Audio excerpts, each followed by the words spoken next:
The ECB's interest rate decision is going to be paramount for where the next moves come for the euro. We're not expecting any moves this time. They are expected to remain on hold at 2.4%. ECB's Christine Lagarde is due to give a press conference after the decision, and that is likely to see big volatility in the market. The main factor that we're looking at is going to be whether they give us another hawkish leaning, because there's fears that inflation's going to move higher due to the surging energy prices, due to this increased conflict. Hello and welcome to ATFX's ECB interest rate decision preview. Plenty going on to move the market, but the main fundamental update that we're going to get this week is from the European Central Bank and Christine Lagarde on what they're doing with their interest rates. Now, firmly expected to keep rates on hold at 2.4% for the main refinancing rate. That's kind of a done deal. I think it's 90 to 93% priced in by the market. So we can kind of say that's done. Now, the nuance and the trading opportunity, we're going to have a look at euro dollar a little bit later when I bring up the charts, is going to come from the forward guidance that we do get from the rate statement, and probably more importantly from the subsequent press conference from Christine Lagarde. We're all aware of what's going on in financial markets. The Middle East has kicked off again in a big way, and inflationary concerns are increasing. We've seen oil jump nearly 25%. In fact, I think WTI jumped over 25% to its peak yesterday. That's a big move. Other markets haven't quite reacted in much the same way, and there seems to be a little bit of a tug and war between hope and what we're seeing. At the moment, we're seeing more escalation. Overnight, we saw President Trump again say that he's going to go even harder at Iran. We've heard that the Houthis are going to put a naval blockade on South Africa. All these things are going to affect what's going on in the market. And they're going to affect the thinking of the ECB. The main factor that we're looking at really into this meeting, and don't get me wrong, I don't think they're going to make any moves, but it's going to be whether they give us another hawkish leaning, because there's fears that inflation's going to move higher due to the surging energy prices, due to this increased conflict in the Middle East. Now, that is what we're really going to be looking for, and that could really see some big moves in euro. So the main thing that we're going to look for is what comments she comes out, and it's likely to come in that press conference on what's going on in the Middle East. If they see we've got heightened inflationary problems from the Middle East, that would be seen as hawkish. We could see euro take off to the top side. Conversely, of course, if it's really downplayed, which kind of the market's doing a little bit at the moment, we could see euro break lower. We have seen the dollar moving higher when we are at very strong support levels. We'll look at that again in a minute.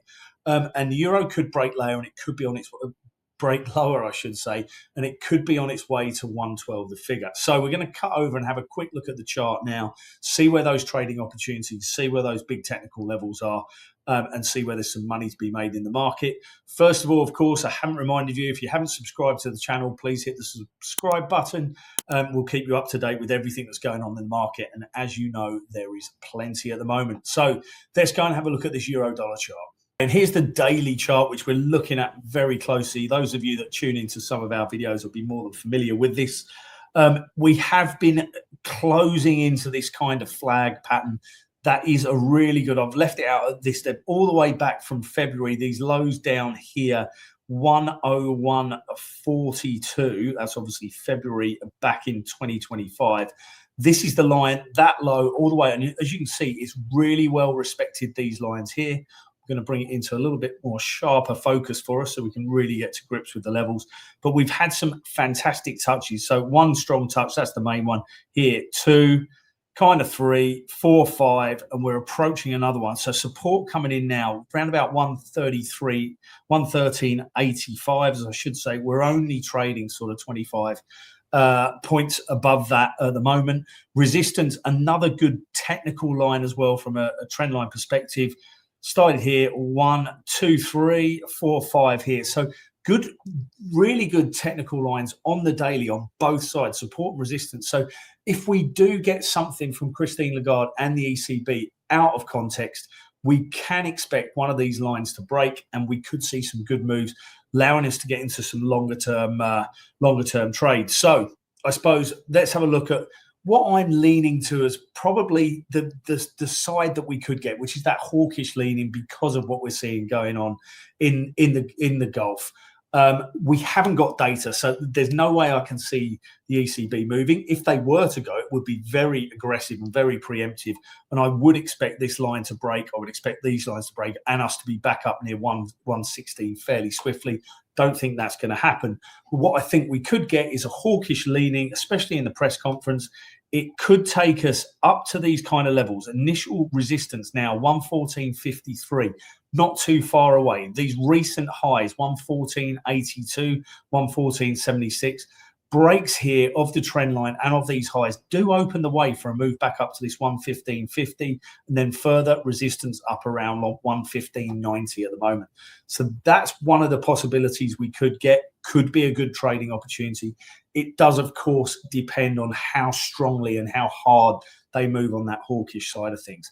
Now, if they do not go to that slightly hawkish leaning, I think the market's probably expecting a slightly hawkish leaning. It will probably see a little bit of a move up and then we'll stay within this range. If they don't go anywhere near that and they're like, no, think things are going to be okay, we're on hold for a while, expect a downside move because we're seeing the dollar pick up over the last few sessions and the dollar is at risk of moving higher because of what's going on in the Gulf. Support now, trendline support, as you can see, coming in 113.85. The next low down there, 113.76, all around the same levels. And then we've got the annual low down here at 113.24. Breaks of these levels, and that could come with what would be seen as a dovish hold, would really open the way for a move further south. And as I said, probably the first line we're looking at 112 and then the key psych level down at 111 and then we're off to 110. So there's not much, as you can see. These are the levels I was focusing on a couple of weeks ago. Lows down here around about those, very similar to the levels we're looking at attacking if we get that dovish hold on Thursday. So these breaks here really open the way. And as you can see, we wouldn't be down to this level back in 12th of May, 2025, 110.64.